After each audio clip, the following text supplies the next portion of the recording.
नमस्कार, स्वागत आपका। मैं हूं आपके साथ मनूरा सक्सेना। अमेरिकी सेना ने स्ट्रेट ऑफ हॉर्मूज के पास एक ईरानी झंडे वाले कंटेनर जहाज को जब्त कर लिया है।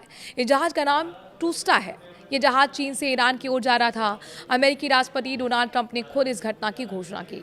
उन्होंने कहा कि अमेरिकी नौसेना के जहाज USS इंस्प्रुएंस ने पहले इस जहाज को रुकने की चेतावनी दी। जब क्रू ने नहीं माना तो इंजन रूम में गोली चलाकर जहाज को रोक दिया गया। अब अमेरिकी मरीन्स इस जहाज पर कब्जा कर चुके हैं और इससे अंदर क्या सामान है इसकी जांच चल रही है। ये घटना इसलिए ज़्यादा महत्वपूर्ण हो गई है क्योंकि इस जहाज में मिले सामान से चीन के ईरान को अप्रत्यक्ष मदद का संकेत मिल रहा है। पूर्व अमेरिकी राजदूत निक्की हेली ने दावा किया है कि इस जहाज में ऐसे रासायनिक पदार्थ और उपकरण पाए गए हैं जिनका इस्तेमाल मिसाइल बनाने में किया जा सकता है। ये ड्यूल यूज सामान है, मतलब इन्हें नागरिक कामों के साथ साथ सैन्य उद्देश्यों के लिए भी इस्तेमाल किया जा सकता है। निक्की हेली ने साफ किया है कि चीन अमेरिका की सरकार को मजबूत करने में मदद कर रहा है और इसे नज़रअंदाज नहीं किया जा सकता है। उनके मुताबिक अगर चीन की मदद जारी रही तो ईरान का परमाणु और मिसाइल कार्यक्रम और तेज हो सकता है। अब ये समझते हैं कि पूरा माहौल क्या है। अमेरिका और ईरान के बीच कुछ समय से तनाव चल रहा है। पहले अमेरिका और इजरायल ने ईरान पर हमले किए थे। उसके बाद एक अस्थायी युद्ध विराम हुआ। स्ट्रेट ऑफ हॉर्मूज दुनिया का सबसे महत्वपूर्ण जलमार्ग है जहां से दुनिया का बड़ा हिस्सा तेल गुजरता है। अमेरिका ने ईरानी बंदरगाहों और जहाज़ों पर नौसैनिक नाकाबंदी लगा रखी है। ईरान इसे युद्ध विराम का उल्लंघन बता रहा है। इस बीच टूस्का जहाज को जब्त किया गया। ईरान की सेना ने इसे सशस्त्र समुद्री डकैती बताया है। कहा है कि वो जल्द ही जवाब देंगे। ट्रंप प्रशासन की तरफ से दावा किया जा रहा है कि जहाज नाकाबंदी तोड़ने की कोशिश कर रहा था, लेकिन चीन की भूमिका को लेकर सवाल उठ रहे हैं। चीन ने इस जहाज की जब्ती पर चिंता जताई है। चीनी विदेश मंत्री गो जियाकुन ने कहा कि हॉर्मूज की स्थिति संवेदनशील है। सभी पक्षों को तनाव बढ़ाने से बचना चाहिए और सामान्य आवाजाही बहाल करनी चाहिए। चीन का कहना है कि अमेरिका का नाकाबंदी खतरनाक है।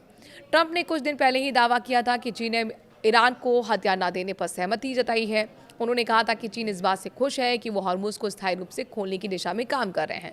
ट्रंप ने अपने सोशल मीडिया पर लिखा था कि यह पूरी दुनिया के हित में है और वो जल्दी चीन के राष्ट्रपति शी जिनपिंग से मुलाकात करने वाले हैं। लेकिन अब तो उसका जहाज की जब्ती और निक्की हेली के दावों से लग रहा है कि चीन की तरफ से ईरान को समर्थन मिल रहा है।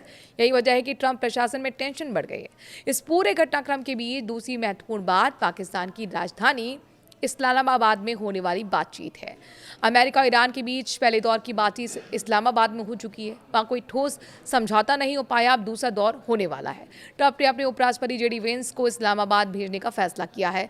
अमेरिकी प्रतिनिधिमंडल जल्दी वहाँ पहुँच रहा है। ईरान की तरफ से शुरुआत में बातचीत से इनकार किया गया था, लेकिन अब कुछ रिपोर्ट्स में कहा जा रहा है कि अगर JD वेंस खुद जाएंगे तो ईरान भी अपना डेलीगेशन भेज सकता है। ट्रंप का कहना है कि वो ईरान के साथ जल्द से जल्द डील करना चाहता है।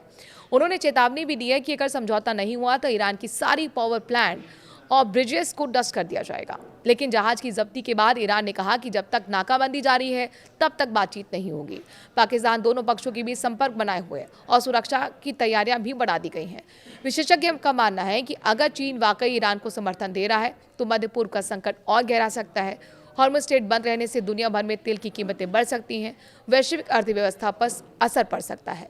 अमेरिका के लिए चुनौती दोहरी है, क्योंकि एक तरफ वो ईरान पर दबाव बनाना चाहता है तो दूसरी तरफ चीन जैसी बड़ी ताकत के शामिल होने से नया मोर्चा खुल सकता है।